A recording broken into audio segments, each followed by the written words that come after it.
Welcome to another edition of Hacking TV. This week, buried in a slow summer week, tons of news. First, the Deadpool. Three big web video companies are looking like they're about to jump in. And then, after weeks of talking about Apple, we turn our attention to Samsung. What's really going on there? And do live video and mid-roll ads really fit? Facebook is giving it a try. It's all straight ahead on this week's edition of Hacking TV. And we are here. Greetings, Saul. Happy summer. Greetings. This is the Olympic-ish edition. 5 rings. Here. Wait, watch. I'm swimming. Here I go. Okay. I'm doing dressage. I still don't know what that actually means, other than it's really expensive, and you need to either be royalty or a Romney to do it. But anyway, so we have a bunch of dead or near dead companies, and some of them we've been talking about, some of them we haven't. But we're so gung ho and positive that it just seemed to me we ought to just steep ourselves in summer misery for a moment and talk about. We start with Twitter dying on the Vine, or the Vine dying on Twitter, something like that. The Vine dying on Twitter. First of all, I'd forgotten that Vine was around since 2013. So they had 3 years. They had a pretty good run of it. But Business Insider has a piece out that essentially says Facebook and YouTube are killing Vine, and I'd love to say that's not true, but the data pretty much is kind of not very surprising.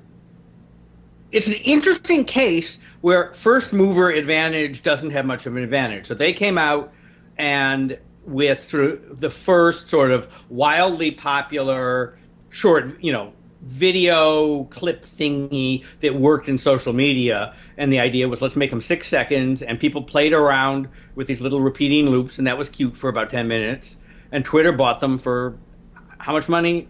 More than they're worth. But it doesn't sustain itself, particularly because Twitter is weakest with kids, who are the most video centric, and Facebook is a monolith. And YouTube's no slouch either. So, and what do you make of this? Twitter didn't do a good job of moderating Vine. That there's a lot of hate speech and a lot of kind of bad behavior. Well, the question is, was Twitter assuming that Vine was going to be a separate service? Like Instagram, or were they just trying to put it into their flow the way Facebook Live is part of Facebook, right?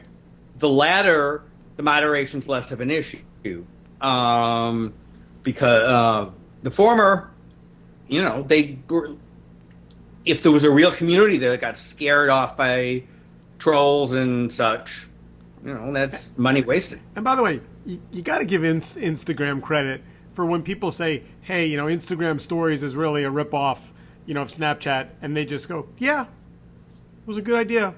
We decided we'd do it too.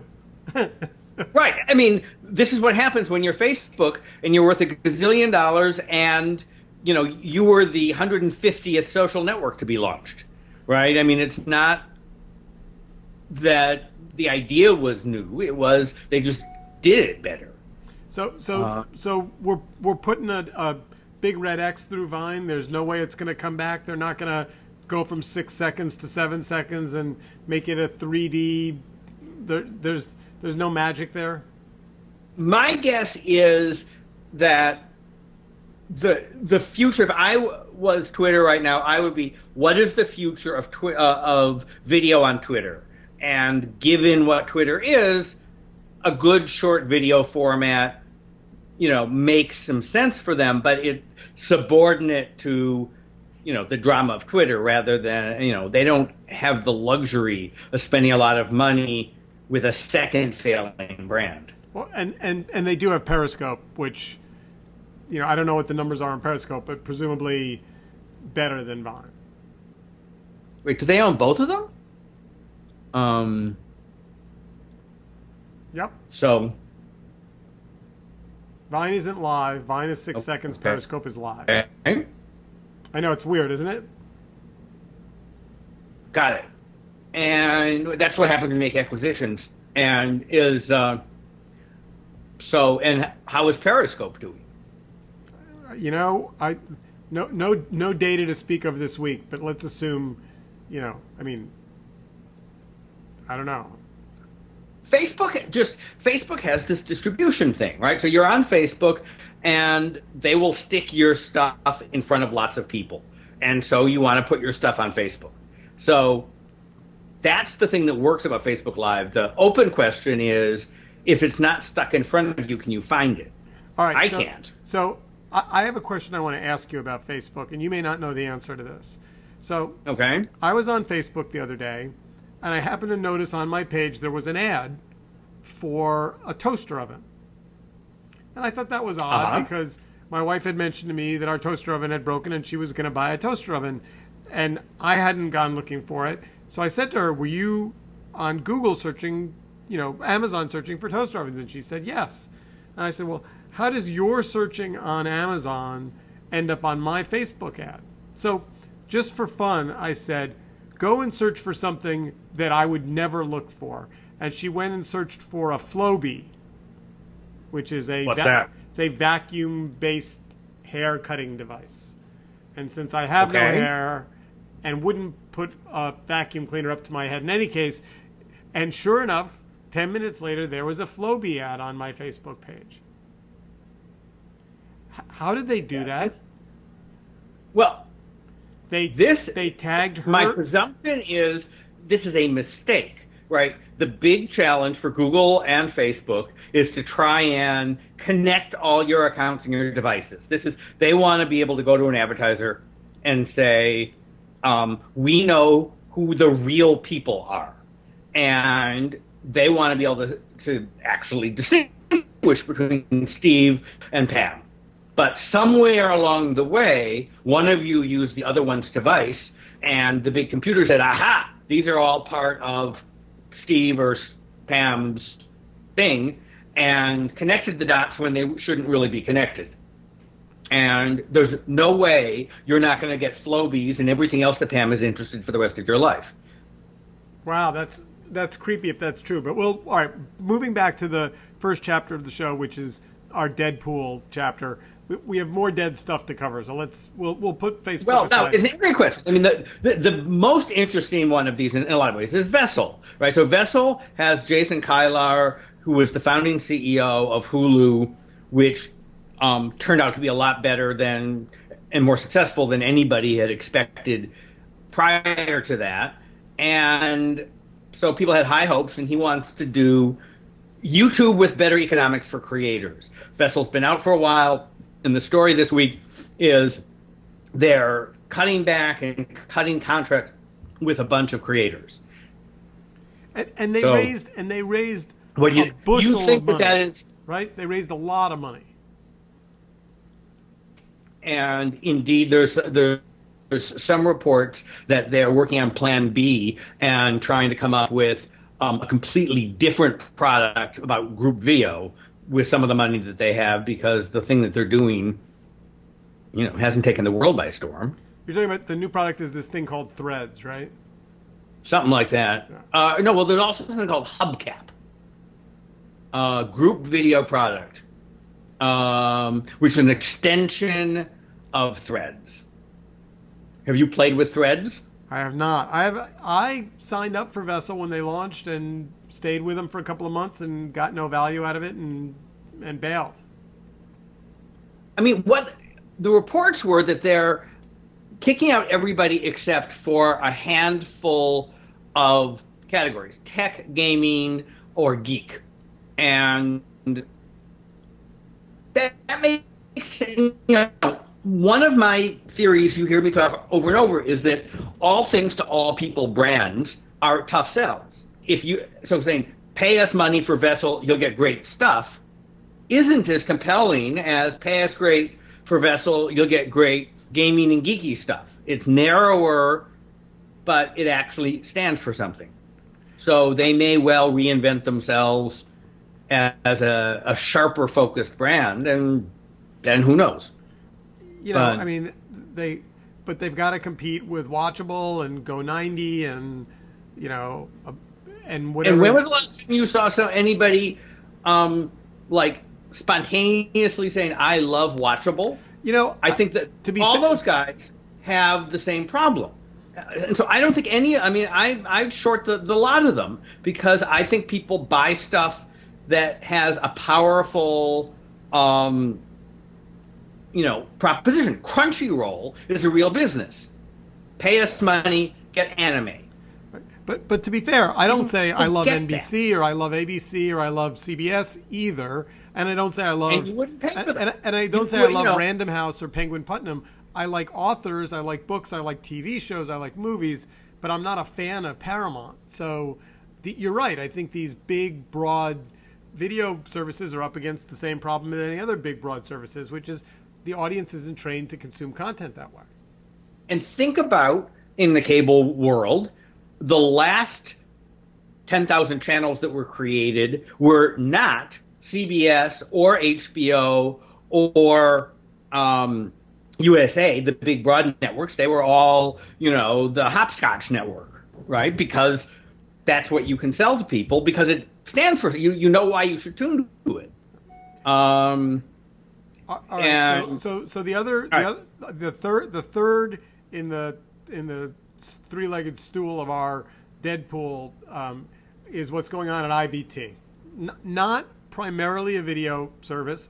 For those of you who don't know the brand IBT, it's International Business Times, but then, and you may have never heard of, but then they bought Newsweek from Daily Beast. That's what Grandpa used to have on the coffee table. And it seemed like for a moment they were gonna really have a big play, and now they got a lot of really angry staffers. As much as I make fun of Newsweek, and I will confess, I actually spent a week of my life going through the numbers to try and decide whether to buy Newsweek with some banker guy who I bumped into somewhere along the way, and we decided not to. But anyway, I don't mind that. IBT hired Jim Poco, who is an excellent editor. I worked with him a bit at the Times, and Jim has in turn hired some excellent talent like Kurt Eichenwald. So they're trying to make as good a magazine as can be made under the circumstances, but it looks like they ran out of money and are laying everybody else off. Too bad. And there's a whole Twitter storm. I mean, you'd like to think that employees were enough in on the challenges that the business was facing that they wouldn't kick up a tweet storm when they hit the wall. But there's this, I don't know. It's not pretty. You may remember there was a time earlier in the internet when there was a very famous and reasonably popular website called Fucked Company. Remember Fucked Company? Fondly. Pud was the proprietor. We may be approaching another era in which there's a need for that kind of editorial, because I don't think that I don't think these are isolated incidents. Look, the one thing we learned covering Wall Street: what goes up must come down, and the music of the spheres is the sine wave. Right? Up, down, and that's the way it's supposed to be. I mean, and you're seeing, lots of stuff not quite work out. Time Inc. Just announced a bunch of layoffs, for example, right? Lots of people. And we're calling it story number 2, but you really could call Milk another candidate for diving into the Deadpool, which was one of the brand names that Samsung has been using for their Apple envy and trying to see if they could get into the content business. All right, so let's roll this back, because I've accused you of being an Apple fanboy. I'm sitting in front of an Apple computer. I have an Apple iPhone. I think I have, I'm probably as guilty. I own all Apple devices at work and at home. I've never owned a Samsung phone. I've held one in my hand. It felt sexy and nice. Everyone, every now and then when I get pissed off at either AT&T or Apple, I think, I'm going to do it. I'm going to go for the Android Samsung device, save some money, and switch over to another provider. And then I never do. Why? Well, one way of explaining that is demographically. You are right in the demographic sweet spot for Apple. Coastal, educated, right? I mean, in Montclair, New Jersey, my children say, 90% of the kids have iPhones and not Samsungs or Androids because it's just the culture. If you were in a different neighborhood, you would have a Samsung, right? That's one answer. It's like what beer you drink. So I have a friend who switched over, and yes. And he said to me, it was so unbelievably painful. Like, because my reaction is, look, Facebook has an app, Google has an app. I use apps. They should basically behave on the device. The apps shouldn't behave differently. Why can't I just use my 5 or 6 or 7 apps on an Android device? And my friend who said the same thing says he lived to regret it. Let's give Samsung its due, right? 20 years ago, Sony was at the top of the electronics heap, and Dell was at the top of the computer heap, and HP. And Samsung has built, one of the globe's leading technology companies. They make stuff that is reliable. They have lots of innovation. They can be cheap, right? So there's a big success there. But they have not been able to build up their software business, and they've known that for a decade, and they keep trying to come up with a software business, and it's not working. So they are stuck being Dell or HP to Google's Windows. And so when they the fundamental problem with the Samsung is it's a hybrid Google Samsung product. When they bought Avner Ronen's company, when they bought Boxee, I thought, boy, that's the play. They're buying the right guy, the right technology. They're really gonna and as best as I can tell, it never came out of the drawing room and onto the out. And then Avner left, and Boxee is, I think, and then they bought Shelby TV, another group of very smart New York-based TV guys. I mean, the rumor was that they were kind of bottom fishing. They weren't paying top prices, and they weren't necessarily, they were the last buyer for companies in the TV space that were looking for an exit. That being said, though, it makes you wonder, and I have no inside information here, but how did they acqui-hire, whatever they did, that many smart video guys and have nothing to show for it?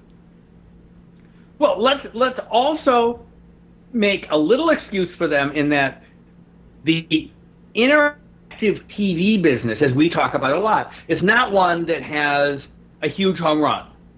Roku is doing pretty well, but they also have, and they do make a little bit of money on advertising and subscriptions in addition to selling boxes. But is it the biggest business in the world? No. Apple TV has its challenges.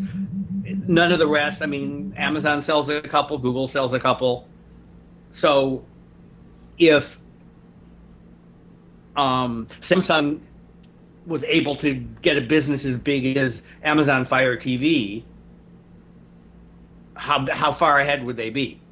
I mean, they'd be better than not. But there isn't a home run. They don't, the music player business stopped. My instinct. Did you use Milk? Did you try Milk? I did not try Milk. I mean, those music sites are essentially, commodities right now. I mean, if I were Samsung, I understand the idea of hiring lots of smart people to build a startup-y culture. I mean, the company in South Korea is filled with young, smart people. And they hired a bunch of people from AOL that I know. I mean, there were a lot of people in there, but it's big and bureaucratic. And so maybe the strategy that the big dumb companies, maybe the strategy that big dumb companies use, and if they had bought Hulu and Spotify, maybe that would have given them enough critical mass and infrastructure, or Netflix or something like that. But right now, there's nothing there. So if I wanted to buy, if I said, you know what, I'm not buying another $1,000 smartphone. I want the cheapest Android smartphone out there next time my contract comes up. What would I buy? What's like if the iPhone 7 doesn't have some new sexy special something. By the way, it's going to be blue, right? Blueberry is the thing. It's going to be like a shiny blue color, we think. Ooh. In September. I want a blue. Soon, early September. But okay. If it literally doesn't have like a 3D hologram that, you know, can make the transporter room pop in front of me, I mean, it might be that we've come to the end of this generation of smartphone innovation, and that neither Samsung nor Apple wins. Well, look, it would surprise if you were thinking in advance, what happens when you introduce a new category that's really useful? Everybody goes and buys one, and then everybody has one. And then the innovation slows. That's, again, to be expected. There's, at this point, there's a lot of cheap Android phones, right? You can buy an Android phone, that works with a prepaid for $50, and it has all of the charm of, a cheap model Chromebook. It sort of putters along, but it does the stuff. And if you're sitting there in your African village, it's the best thing that ever happened to you, right? Because it does stuff. I might have to try it. But I'm not. I might have to try it. I might have to do it. I might have to man up and buy a non-Samsung, non-Apple phone. I mean, I've got a Kindle Fire tablet I bought a year ago on Prime Day, and it's sort of okay and a little bit clunky because it's Android-ish, but not even real Android, and so it's very good for using Amazon stuff, and that's about it. All right, so if one of our listeners, viewers, wants to send me a note, I would love some advice. Maybe I'll try and find a Chinese company building a really sexy competitor and give it a roll. Maybe I'll find somebody that wants to ship me a loaner device for a couple of weeks and see if I can stick it on AT&T and see how it behaves. So the last topic, and this one's going to be tricky, right? Because we haven't seen it yet, but Facebook has said that they are testing mid-roll video ads in Facebook Live. Go ahead and tell me, Saul, in 50 words or less, why this is a good idea. It's a good idea because it's a plausible balance between pre-roll, which is a horrible experience, and not having any way to monetize. And particularly if Facebook Live is turning into something like a TV network, sticking commercials in between stuff makes some sense. Now, they're tiptoeing their way in with one commercial, no more than 15 seconds after 5 minutes of watching something. But those are variables that they can adjust. But I've always thought mid-roll was a better format, even like a 10-second in, right? So you get just a teaser of what the hell you're going to watch, then you get a commercial, and then you watch it, but at least you know a little bit about what it is. So, my fear is... Yeah, go ahead. Go ahead. No, finish. My fear is that they're not giving people the control. So you want to be able to say, okay, now do a commercial, and when we come back, and then you say, welcome back. Whereas YouTube is sticking mid-roll into things and just randomly stopping the video, playing a commercial, and theoretically picking up where you left off, but it doesn't really work very well. That's a stupid user experience. So years ago, I licensed one of my films to I won't mention who they are, but it was a web-based distributor, and they literally every 15 minutes just, you'd be midway into a sentence or a scene or a story, and it would go blah, it would freeze, and they would run an ad. And as a filmmaker, every time it happened, I wanted to just punch the screen so hard. It made me so angry. As an audience member, it made me so angry. And, I admire the hell out of the Facebook guys. I love that they're testing things. This strikes me, on the face of it, having not yet seen it in captivity, as maybe the worst idea I've ever heard. But wait a second. Here's the difference. Right? If you're really doing it live, and they tell you, we're going to do it at exactly 5 minutes in, you may be able to plan for that. Okay. Right? Except for two things. So they're not going to pause the video and then have a 5 second delay, or 5 minute, or 15 second delay. So it's gonna say there's a commercial coming. You're gonna either have to pause and count, or they're gonna put something up on your screen saying, we're pausing your stream, which is either they're gonna communicate it with the maker or they aren't. And let's assume they are, even though I don't think they are. Here's the other reason they certainly should.